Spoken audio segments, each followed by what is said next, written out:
Yes, sir. Would you support a federal ban on abortions?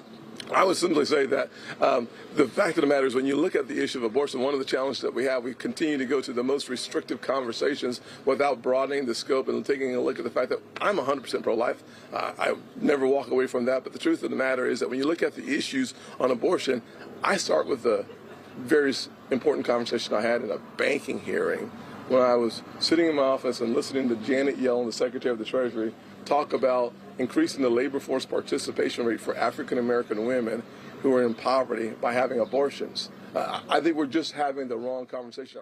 So this clip from Senator Tim Scott definitely started somewhere interesting and then went completely off the rails very, very quickly. If an interview could capture the corner the Republican Party has backed themselves into over abortion, this one would certainly be it. It's no surprise that abortion has become perhaps the single biggest engaging political issue since Roe versus Wade was struck down last year. The religious right got what they were fighting 40 years for, but its consequences in elections have been a disaster for the Republican Party. From Lindsey Graham to Ron DeSantis, the spectrum of responses to this electoral crisis shows that the GOP has no unifying stance on this issue, and so voters really can't trust them. What Scott starts to say that kind of makes sense is that if Republicans ever want to win a competitive national race ever again, they have to make room for abortion, whether it's in their minds, if it's a 6-week ban, 13-week ban, or carve-outs for certain situations. An outright abortion ban is only supported by 13%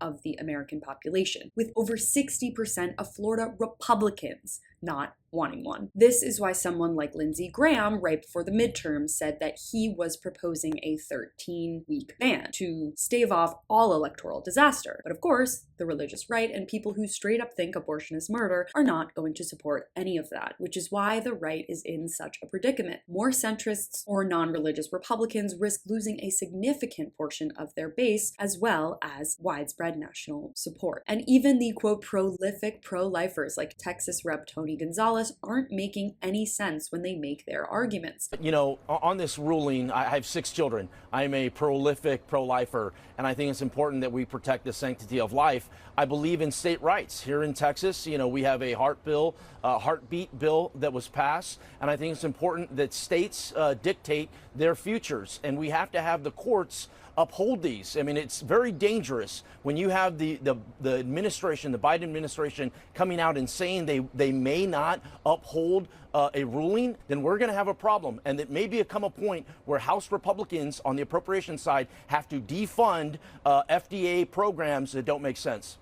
In one statement, he is on the one hand saying that individual states need to make their own decisions on abortions, but then in the same breath, he says that there needs to be a federal ban on abortion-inducing drugs. One positive thing from the striking down of Roe versus Wade is the ideological turmoil it has put the GOP in.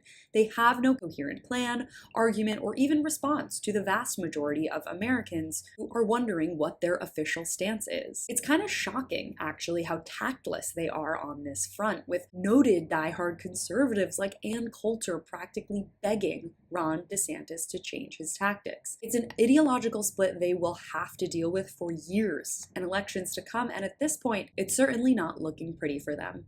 If you want to see more of my coverage on The Breakdown, stay right here. You can watch my latest video on a MAGA Karen throwing a tantrum over Bud Light's betrayal by clicking on the link in the description below. Thanks so much for watching. You can follow me on all platforms at Caro Johnson 917.